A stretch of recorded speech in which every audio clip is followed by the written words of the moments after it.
Senior रहनुमा PTI के शौकत साहब, शुक्रिया। शौकत साहब, अब लाहौर जलसे का भी इंदिया जो दिया गया था, जो ऐलान किया गया था, यही कहा गया है कि हर सूरत होगा, यानी हालात मजीद ख़राब होंगे। आप लोग लाहौर के लिए निकलेंगे, फिर वही अफरा तफरी होगी, आंसू गैस होगी, पथराव होगा। मुल्क पहले ही किसी स्टेबल सूरत हाल में तो है नहीं। बहुत शुक्रिया। मेरे ख्याल से पाकिस्तान में कोई सियासी आज़ादी ख़त्म नहीं कर सकता, और हमेशा से ये कोई पहली दफ़ा नहीं है कि हम कोई वहाँ जाके कोई तोड़ फोड़ के ले जा रहे हैं या कब्जा करने के लिए जा रहे हैं।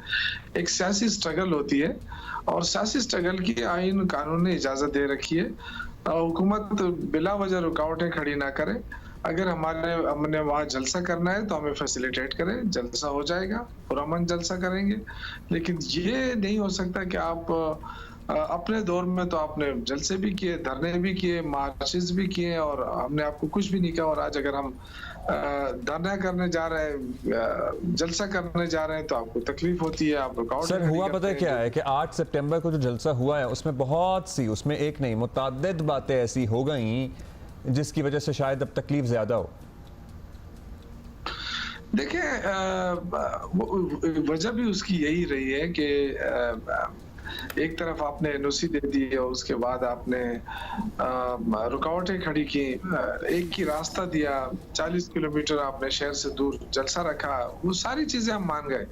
लेकिन उसके बावजूद रुकावटें खड़ी करने का क्या मकसद हो सकता था? यही कि खौफ है ना, हुकूमत को खौफ है, क्योंकि इनके पाँव तो जमीन पे है नहीं, अवाम इनके साथ है नहीं, तो इनको ये खौफ रहा है कि ये तो इतनी बड़ी स्ट्रीट पावर रखते हैं, और ये अगर दावा बोलते हैं, हम दावा नहीं बोलते, हम पुरअमन लोग हैं, हम जमहूरी लोग हैं, और हमने हमेशा साबित किया है। लेकिन अगर हुकूमत खामखा पंगे लेती है तो जाहिर है फिर वर्कर इश्तिहाल आता है, वो इश्तिहाल, और हुकूमत चाहती है कि इश्तिहाल आए, हुकूमत चाहती है कि कोई ऐसे वाकयात हों जिसकी वजह से पीटीआई को दबाया जा सके।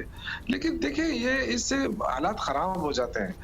पीटीआई का वर्कर दबने वाला नहीं है, ये जहन में रख ले। ये कोई वो बर्गर फैमिली नहीं है, या जो जिस जमाने में कहा जाता था कि जी ये बर्गर लोग हैं, ये वो नहीं है।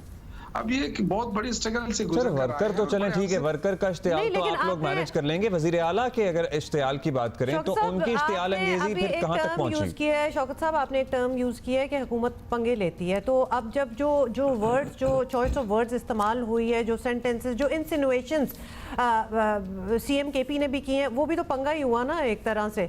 तो वो कहेंगे जी हम भी अगर पंगा कर रहे हैं, तो ये एक राइलअप करने वाली एक माहौल को, जिसको आपको पता है कि इसका आपको रद्द अमल भी मिलेगा आगे से, एक रेसिप्रोकेशन भी होगी, तो ये तो गिव एंड टेक वाली बात हो गई। फिर जितना वो कर रहे हैं उतना आप भी कर रहे हैं। देखें, तकरीरें, आपको पता है कि जब जलसे होते हैं तकरीरें होती हैं इस तरह, वहां से भी होती नहीं चौक साहब, इस तरह नहीं होती वैसे, और होनी चाहिए भी नहीं है, क्योंकि जब आपके सामने हजारों का क्राउड होता है तो हजारों का क्राउड, फिर जाहिर है वो इंडिविजुअल उस तकरीर का क्या असर ले, उस पे आप गारंटी नहीं ले सकते। देखिए, तकरीर का मतलब ये नहीं होता है कि जो उन्होंने कह दिया बस वो अभी हो गया। जिस तरह ये बहुत ज्यादा शोर हो रहा है कि जो उन्होंने कहा मैं 15 दिन में इमरान खान को रिहा करूंगा। देखो, वो ये नहीं है कि वहां जाके कोई हमला करने वाला है, कोई ये स्ट्रगल, पॉलिटिकल स्ट्रगल हमने करनी है। और चूंकि हमें पता है कि ये हुकूमत ज्यादा इतनी वो नहीं है, ये तो बड़ी बुज़दिल किस्म की हुकूमत है, और हमने देख लिया इसको। अगर 1-2 जलसे और किए हमने तो ये तो नहीं टिक सकेगी, ये तो खुद भागेंगे।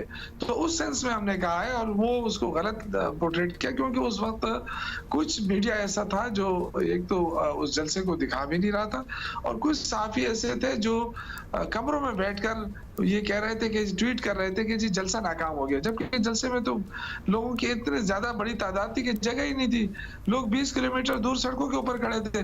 तो उसके ऊपर अली अमीन गंडापुर साहब ने उन सहाफियों से कहा था कि आप सहाफी नहीं है, तो उस पर शायद लोगों ने ये समझे कि वो हर सहाफी को कह रहे हैं, सहाफी उनके दोस्त। सर, अब ये एक्सप्लेनेशन तो नहीं हो सकती ना, जलसे में खड़े हुए कारकुन तो नहीं पता कि कौन सहाफी है कौन नहीं है। जब सहाफियों को टाउट कहा जाएगा और अलकाबात दिए जाएंगे, तो पीछे खड़ा हुआ कैमरामैन, उसको आपका कोई कारकुन 2 ठुड्डे भी मार देगा तो आप कुछ नहीं कर सकते। You also have to understand this, क्योंकि अब आप कोई नौआमूस पार्टी तो नहीं है, अब आप एक मचोर सियासी जमात हैं, और एक वजीर आला सूबे का खड़ा हुआ है ये बातें कर रहा है। देखें, ये जो मेचोर है ना, जिन्होंने मुल्क का बेड़ा गर्क कर दिया, जो 5-5 बारियां लेने के बाद भी आज भी रो रहे हैं, कचकोल फिरा रहे हैं, ना IMF उनकी बात मान रहा है, तो ये देखें हम मुल्क को किस तरह ले जा रहे हैं। और हम अब खामोश होकर बैठ जाएं कि जी हम शरीफ लोग हैं। देखिए, हमने इस मुल्क को भी देखना है, हमारा मुल्क डूब रहा है। अगर कोई नहीं मान रहा है तो बदकिस्मती है। ये जिस अंदाज से ये मुल्क चलाना चाहते हैं, जिस अंदाज से देखें इस वक्त गिरावट कितनी आ गई है रुपए की, डिवैल्यू हो गया हमारा पैसा, सरमाया सारा बाहर जा रहा है, सरमायाकार भाग रहे हैं और हुकूमत को फिक्र ही नहीं है। उनको सिर्फ एक फिक्र है कि PTI को कैसे रोका जाए। भाई आप मुल्क के लिए भी सोचें ना। आप, हमें पता है कि ये मुल्क के लिए नहीं सोच रहे हैं, हमें पता है कि ये लोग भागने वाले हैं, तो हम कैसे खामोश रह जाएं? कल यही आवाम है, यही हमारा गला पकड़ेगी कि जी आप कैसे अपोजिशन में थे, आपने क्यों नहीं आवाज उठाई? तो देखिए, हम तो वतन लोग हैं, हमें गद्दार कहा जा रहा है, हमें इंतशारी कहा जा रहा है। तो अगर अली अमीन गंडापुर साहब ने एक तकरीर कर ली, तो ऐसी 100 तकरीरें नवाज शरीफ ने की हैं, आप उठा के उसकी तकरीरें तो देखें ना। वो जब मुशर्रफ साहब को वो कह रहा था कि इसको बाहर ले जाओ या पाकिस्तान में ना उतारो, क्या वो हमारी फौज का जनरल नहीं था? लेकिन वो कौन उससे पूछे? ख्वाजा आसिफ क्या कहता था हमारी फौज के बारे में? जो पार्लियामान में रात को हुआ वो भी इंतहाई गैर जमहूरी और मतलब जमहूरियत की पामाली के ही मुतरादिफ था। वो that is also to be said. बहुत शुक्रिया आपका। For being with us.